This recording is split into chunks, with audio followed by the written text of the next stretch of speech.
Told you Chia was good, but they did not tell you this. Chia is a food that has become very popular in recent years because of its numerous health benefits. These seeds, native to Central America, have long been the basis of food for people who lived in that region, and it is not by accident.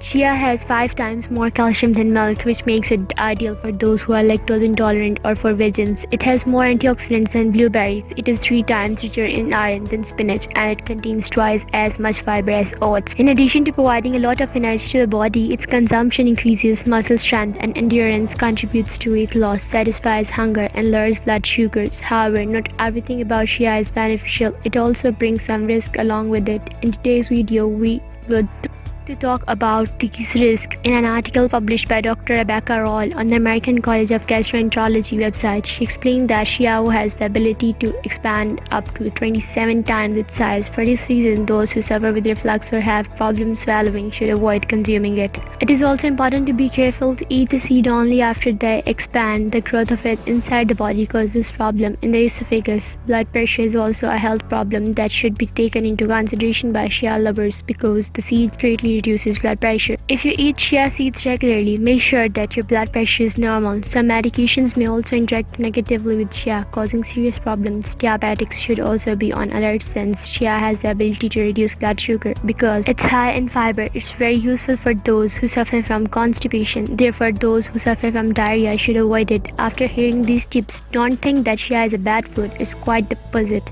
Knowing its risk and how it interacts with your body, you can eat it correctly and take advantage of its benefit. What about you? Do you like to eat chia? How do you prepare it?